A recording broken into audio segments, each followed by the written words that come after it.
Welcome to the Fortean Winds podcast, where we talk about high strangeness and the war for perception. I go by Bones, and with us, as always, is RamX. Hey, everybody.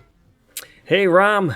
So this time, we're going to be talking about the Untouchables, and the Untouchables in the sense of how they're produced in these overlapping systems in our government.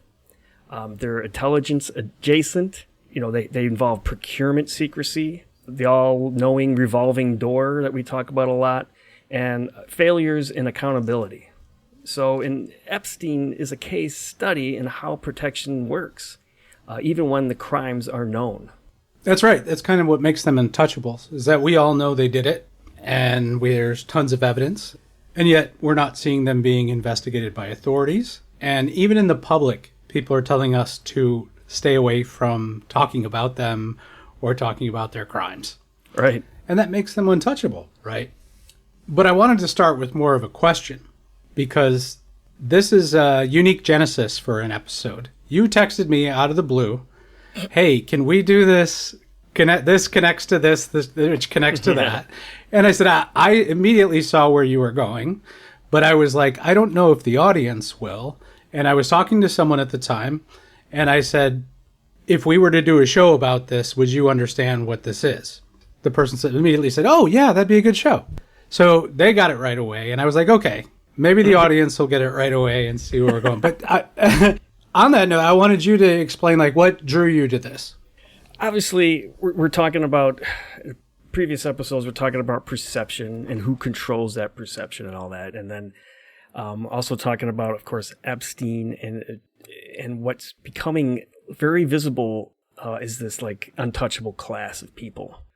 And it's not just people with $1 billion. It's the folks in the military industrial complex we talk about all the time when it comes to disclosure, UFO disclosure. It's kind of the same people. So you have government and then you have the private business, and they're intertwined. And my thoughts were just, you have this group of people that go basically back and forth between government and these private industries that seems to create this kind of untouchable class. I go back to, I worked in the aerospace industry years ago, and they were a big defense contractor. And one of the things that they always told us was to be aware of federal auditors. And they would sometimes tell us, they're going to be auditors around. So be aware. And we're like, okay, what the hell does that mean? And they were allowed to accost anyone in the office, doesn't matter where you worked, and just start asking you questions because they had huge federal military contracts. Right away, years ago, I was like, okay, who are these people and why can they just freely walk around and accost me? It never happened, but I have another kind of funny story to tell you. In the same office, we used to have things happen in this office that no one could explain. And one of the funniest ones was, over the weekend, a little red button appeared on a random wall in the hallway. And under that little red button, it said, "Do not push." And nobody could tell us who put that there and why it was there. Even management was like, I don't know. And they didn't care. It was just one of those things. So we have no idea why some stuff operated the way it did. But it was just kind of an understood thing that we're defense contractors, we got big federal contracts, so we just do what we have to do. So, that's my past, that's my experience with this topic. But, there's a class out there of untouchables, and they go in and out of government, and they go in and out of the defense industry. And so that's what just got me thinking about that. Can I tell you something? Yeah. I really want to push that button. I'm going to be thinking about believe it me. for So a did long I. time. Just push it on my last day and run. Well, that's a great setup. I'm glad I asked the question, and I think that's good context as to what we're going to talk about and why. But my response to you after I got this text was, that might be hard to prove with data and evidence, but I get where you're going, right? Right. That was my response. Now, does it make you feel better or worse that it was not very hard? I guess worse. Yeah, me too. So we're going to have sources to cite, and there was a lot of evidence that this is how this all works. And it's kind of out in the open, and that fits into the whole untouchable model, is that we can demonstrate it for you publicly, just like we did the Epstein web or institutional framework that protected him and made him into an untouchable. We dissected the hell out of that in our Epstein's web episode. Right. And that might be the best example of an untouchable template, which would be when powerful actors become untouchable and multiple institutions share incentives to look away. And I'm burying the lead right there. Right. If you're familiar with Fortean Winds, and we talked about it in the last episode, we love to bury the lead. That's what you're going to find out as we go, is that, as we often point out, you have to look at who's going to benefit in order to understand who's behind something. Right. And that means untouchables aren't protected by secret handshakes. They're protected by incentives. Epstein was an intelligence asset. There is loads and loads of data in the public that would demonstrate that Epstein was an intelligence asset. I'm going to tell you some of the most recent stuff that has come out that makes it rock solid clear that he had intelligence ties. It turns out Mossad was the ones who installed the surveillance equipment in his New York townhouse.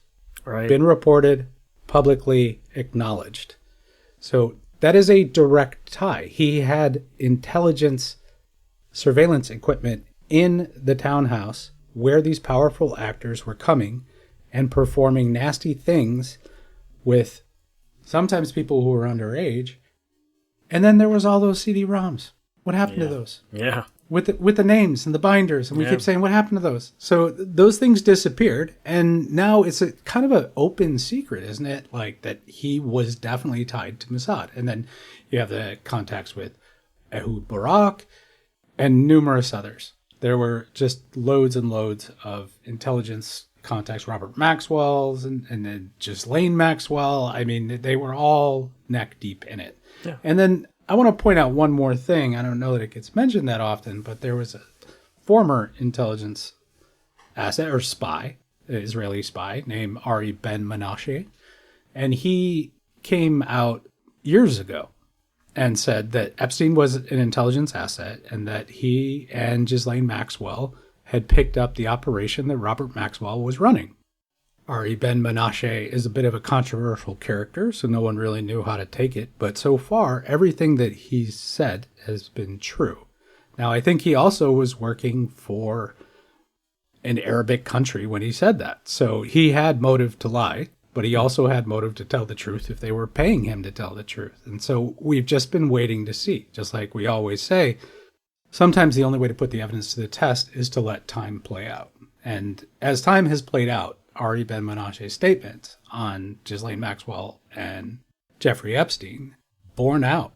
It might mean that the other things he was saying about them, which was that this is an ongoing operation and that they had picked it up from Maxwell, and there are other people out there that are very reliable, like Nick Bryant, the journalist, in the public now, saying that he has heard that there is a successor and that Epstein's operation continues. Ah, interesting. What would that operation be? And let me ask you, and actually, let me also ask the audience in the comments. Go ahead, let's all get censored. leave your best guess. Like, what would that be? It was an intelligence operation. Based on the evidence, what do you see? Well, I mean, the first guess that I always go to is the darkest one. It's just an elaborate blackmail racket. So instead of having mutual interests, this group of people, you have a group of people who basically created a crime together, and now they're stuck together that way. The old blackmail compromise. Yeah, and when I'm trying to explain geopolitics to someone who doesn't really follow it or is unfamiliar with it, I usually, if they're adult enough, tell them, think about it like organized crime. Lately, I don't think you have to use that as a metaphor.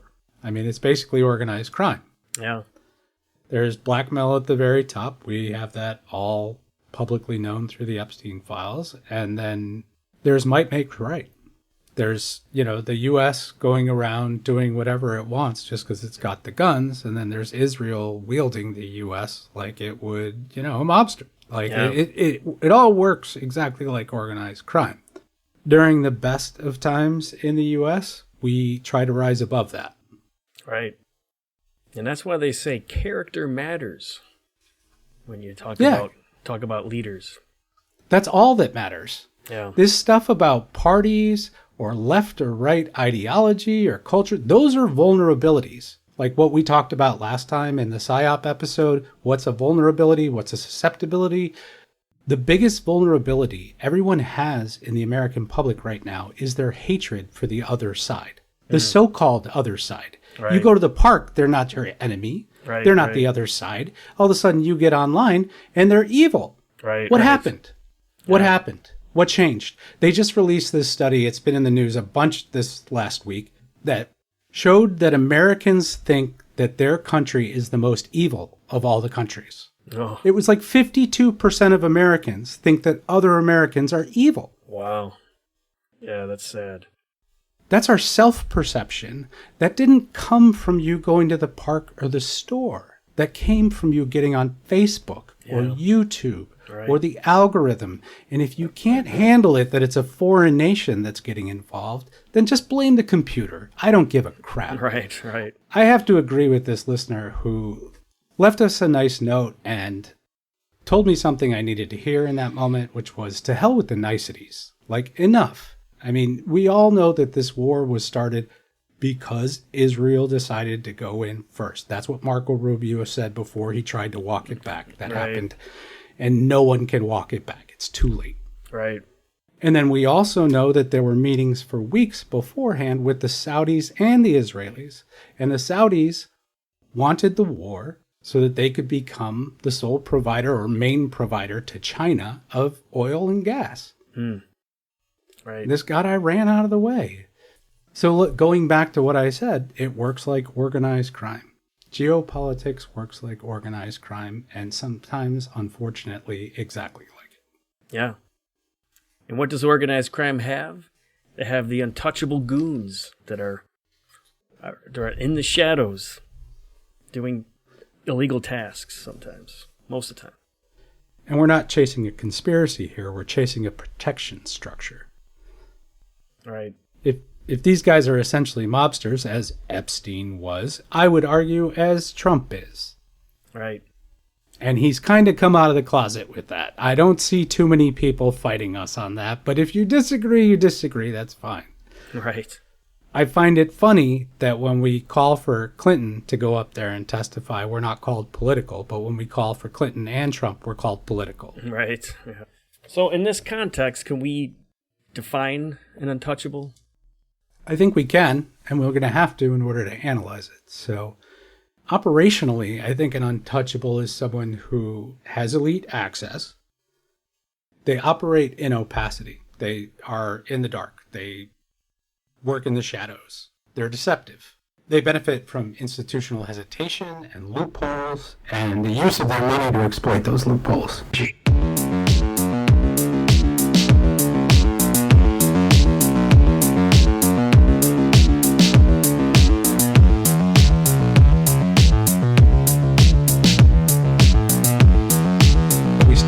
Science because we live in a world of shadows. Potential energy.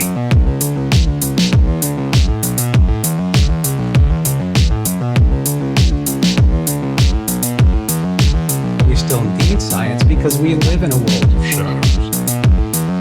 Potential energy.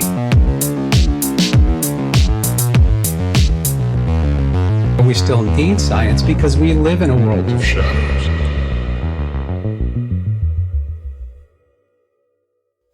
And the thing that I think really defines them, that might be a little bit more nebulous, but it is what makes them untouchable, is that they survive exposure cycles longer than expected. That's what I would say in a systems or process view. Like, this is not supposed to be here anymore. How does it keep surviving the purge? Right. And I think the answer to that is mainly by creating risk for anyone who confronts them. And that could be individually. Like even Trump, when someone talks about the war, asks him about Iran, and he demands they talk about football. That happened yesterday. Right. And then he calls them a dummy, and he starts yelling at them. And then he says, I'm going to be mean to you for 2 weeks. So there's risk there, right? It's a toddler type of risk. And these are the type of emotional games even people play in everyday relationships, right? But they're being played out on a larger scale here. And it's the same tactic, which is to make it not worth it for someone to confront you on something. Right. If your wife's always telling you to put the toilet seat down and you're freaking out every time she tells you because you don't want to do it, then, maybe she lets it go, or maybe what else would she do? She's not going to let it go, bro. Now imagine the toilet seat on a systems level where you can get prosecutors to hesitate. And this is what they've already done. Bondi is only in her position because she was already protecting them from the Epstein files when she was back in Florida. In Florida, yeah. You get prosecutors to hesitate. You get institutions to compartmentalize. Mm-hmm. And this is essential to any sort of intelligence operation. You want things compartmentalized so that no one can ever put them together except for the people at the top. Again, we'll just go ahead and use the current events as an example, but you got the Iran war going on. You've got the jobs report coming in that is atrocious, and also they've been lying the entire year, it appears, and we're in a recession, except the stock market keeps going up, but the job market would say recession, so it's very confusing. And then you also have Kristi Noem, the head of DHS, being fired, and all of the scandals that are associated with her, and the $250 million that she spent on an ad campaign, which everyone suddenly acted surprised about, but we covered on our rinky-dink podcast. Right. So you have no excuse for not knowing about the $250 million. Right. And then the Iran war itself is going to cost about $1 billion a day. Where's that money coming from? It's all coming from debt. Who pays our debt? And who are we borrowing from? Other countries. And that keeps extending us. Yeah, I know. And even when Trump acts like he's going to try to take Greenland by force, you know what happened? Within 48 hours, the dollar went down 30%. Right. And it would have kept going right on down at least 95%. And we would have no buying power, and we would be bringing wheelbarrows of money to buy bread, just like they did in Germany prior to World War II. Right. Because they own our debt. So you can threaten them, and they can say, hey, we're not going to fund you anymore. It's an expense along with Medicare, Medicaid, Social Security. That it's the defense budget. And that's exactly what we're talking about here in the Untouchables, because you can't do anything with that medical stuff. There's all kinds of scams that happen with Medicare, Medicaid, Social Security. Sure. What doesn't get reported in the headlines is exactly what we're talking about. It's the untouchable nature of the federal contracting system, which is now in the public's light. You're seeing it with Kristi Noem when she awarded that giant contract to a vendor who had only been in existence for 11 days and tried to say it was normal. And this person just happened to be her former spokesperson. Right. So she already got fired and nobody believed it. But we now can see how the federal contracting system is very much rigged against the public. Oh, yeah, for sure. And then you haven't mentioned yet, but I'm sure you're going to, about the Pentagon that can't pass an audit. Yes, super important. Because the DoD has repeatedly failed clean audits since audits began in 2018. So that means they still can't fully account for assets and controls. The accountability failure at scale gives cover for any number of sub-schemes, fraud, waste, misclassification, compartmentalized programs, such as UAPs. Right. So not only do you have these group of untouchables that are weaving in and out of these of government and industry, you have this giant. I mean, I see it as a giant slush fund, basically. Because what else is it? If you have that much money that's just not accounted for, what do you call that? Because there's no repercussions. It's not like their budget's going to go down because of it. Right. And that was how things worked in the military. There was one time that I was told to shoot off about $250,000 worth of rockets at a bunch of dead tanks. Yeah. And I said, why? And they said, because we want the same amount of rockets next year. Actually, we want to ask for more. That's a thing. That's even a it's thing a real thing. That's even a thing in local government, state and local government, when it comes to salting the roads. Sometimes they need to use the same amount of salt every winter so they can get the same amount, justify the same amount the next year. So, yeah. Right. Yeah. And you look at all the people who benefit from that, because that takes a lot of people to look the other way. Right. And all you really need is someone to benefit financially in one sense, or career advancement in another sense, and then someone's cousin, whatever. Like we said in our PSYOP episode and going all the way back to our Who Runs the World episodes, these things typically don't happen as monoliths. They are intertwined and they overlap, and you really get a lot of movement when you can pair groups together, when you can get multiple institutions that see benefit from going after or deceiving or aligning, maybe in an unscrupulous way, towards one objective. Mm-hmm. Let me give you an example. Once again, the war.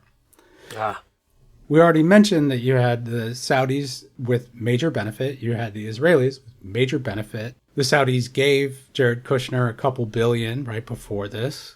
So Trump's family benefited directly. And then Trump also benefited directly from his relationship with the Adelsons and all of the Israeli money that got him elected. So you've got multiple people in there that benefit. And then all of the other politicians like Lindsey Graham, Ted Cruz, and there's some on the Democrat Party too, like Chuck Schumer. Like they're taking AIPAC money and they're saying, "Yay, great war!" Right. So you get multiple people in there, and this is how it works in organized crime, right? You get multiple parties with multiple interests. You pay them off, and then you're in the center. They don't know which parts. That's where the compartmentalization works, right? They don't know which parts they're working on. Okay. You're the only one that sees the big picture. Right. And that makes you untouchable because you've got something on all of them now. Once they've implicated themselves in your scheme, you could always say, hey, I can always just tell them that you did this crime with me. Right. I'm not an American. They can't do anything to me. Right, right. That, my friends, would be compromat. Yeah. So I just really want to get across that a protected actor doesn't need a single handler. Protection typically emerges from mutual, institutional, and individual self-interest. Like a Peter Thiel, he's a note unto himself. He's going to see an interest in this for himself and for Palantir, and they've already been active on the battlefield. He'll get involved and get behind it too, and all of his resources, which as we've discussed, is all you need to move lots of stuff. Right. We can point to structural similarities between Epstein's operation and historically documented compromise operations. And that would include access to elite networks, private environments. He had the potential for leverage, and he chose his targets very well. And then he had intermediary funding, which was inexplicable. Yeah. He also had international mobility and even had a fake passport. Oh, yeah, that's right.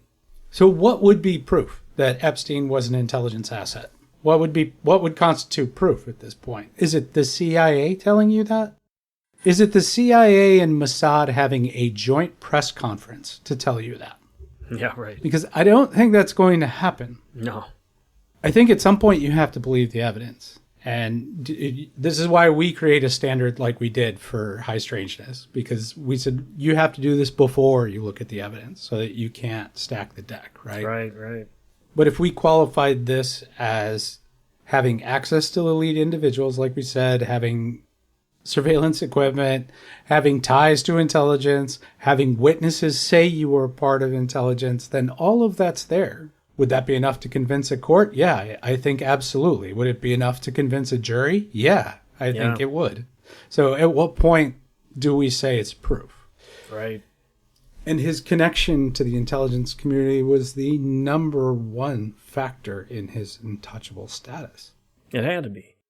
But his it's kind of unique situation though, because he sought out. He was a shadowy figure, tied up with intelligence agencies, but he sought out high profile people. Right. So the other thing, the revolving door type of untouchable, as well as the Epstein billionaire Nepo baby type untouchable requires is noise. Same thing with the PSYOP stuff, the Russians, the Chinese, the Iranians, whomever is trying to do a PSYOP, they're trying to make noise. And that's coming from, we'll call it foreign, even though, as we mentioned, people who align with them will then amplify that, and it becomes its own web of misinformation. But we'll still call it foreign and deceptive. But then there's institutional noise as well. And this is classification. It's classified. It's top secret. Right. You can't see it. That's a type of a noise. There's an audit gap, which the DoD has. That's noise. Because another way to say audit gap would be... I would call it corruption. I mean, in its purest form. I mean, you're talking about That's the money. word I'm looking for. Yeah. Missing money. Yeah. Part of that is our budget sprawl. Like the budget process as well as the accounting process is so complex, and that's intentional. Yeah. You know, it's intentionally opaque. That is important for the institution, right? And then there's cultural noise, which we create. Conspiracies create. Partisan distortion creates. People on Twitter who are bored create. People on any social media who are bored create. And then it just gets so exaggerated. Let's all take a step back. Let's all pull it back from, putting our dukes up on one another and just acknowledge that all of us generally want the same things. Way back when people were worried about nuclear war with Russia, we even had to have these conversations with the Russians. Like, hey, actually, we do all want the same things. Right. We want to go home to our families and, enjoy our lives. And certainly Americans aren't that different. Who's convincing you of that? Who benefits from your divide? Who benefits from your hate? People keep talking about 1984 and George Orwell, and the one thing that I don't think gets mentioned enough is 2 minutes of hate. You remember that? Oh, yeah. And each side would have to engage in 2 minutes of hate every day, where they would look at the screen of the opposing nation and the opposing leader of that nation, and they would have to yell and scream and be vile towards it. That's how they'd have to start their day. Right. I mean, that's essentially what everyone is doing the minute they sit on the toilet and pull out their phone every morning. Yeah, it's what it's doing. The doom scroll, as it's called. 2 minutes of hate. Yeah. It doesn't have to be. And of course, the constant establishing a constant threat too is part of that, right? With the missiles, the enemy's missiles, always a threat. Constant state of fear. Yeah. We really need fear, and we need to do a whole episode on fear. And some of our audience has gotten some pretty good suggestions for new episodes. Yeah. We got a suggestion to do one on the phenomenon and DMT and those type of experiences, which is a massive subject. And as I was explaining to our listener at the time, that the reason we haven't touched it yet is because I am still in the research phase on that one. I think that's going to take months. And then we had another listener ask us to do an AI and phenomenon related one. And I have been avoiding that one for reasons of my own. Yeah, right. But we should do something like that. I can't imagine anyone I'd want to hear more from about that than me, but I don't know much to tell you definitively. But we should look at it at some point. Yeah. And those are some great episodes. It's just all of this stuff in corruption land has been so pressing, and I can tell by the way people are selecting our episodes and listening to what they are among our catalog, that this is what people want to talk about, right? Yeah. I would love to turn away and do some sort of Sasquatch deep dive right now, but I just can't. This is too important. Yeah, for sure. These monsters are very much here and now and present, and we know where they are. Right. Yeah, I mean, monsters is a really good term for these folks because they've hurt a lot of people, and there is some accountability that's showing up across the pond, in Europe, and it's opening up eyes, and people are being exposed as they should be. Yeah, I'm with you. I mean, I'd love to talk about exposing orbs and Sasquatches, but this is pressing. Right on. And I think we can take it to the next level. This information helps. The awareness helps. Yeah, for sure.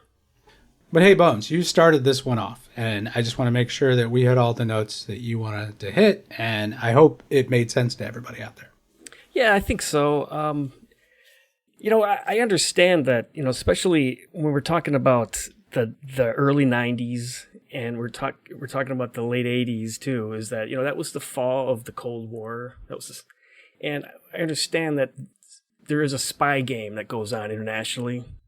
Spies get caught, even with allies, and you caught me, and they do a trade, they do a swap sometimes and all that. And there is that level of kind of secrecy, and it has to be that way, and it's just the way it is.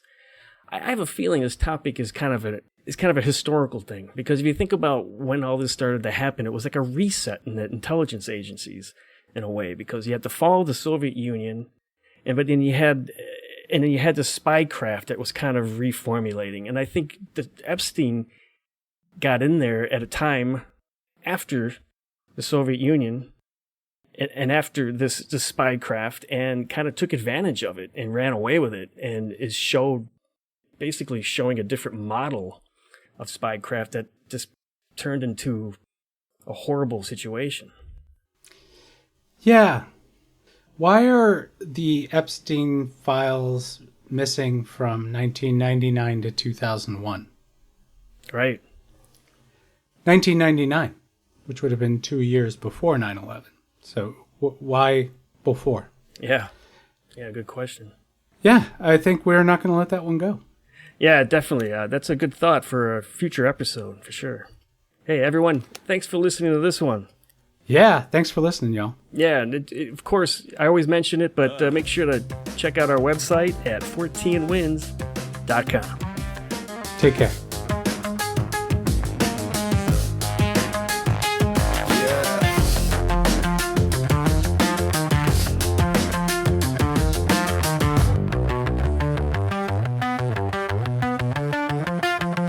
When the damn data meets the power elite, blackmail networks and the incomplete. Fortean Winds parsing what the mainstream won't see. Government control or just hot strangers in the VIP. Let's get dark. Fortean Winds blowing through the server racks. Files redacted, secret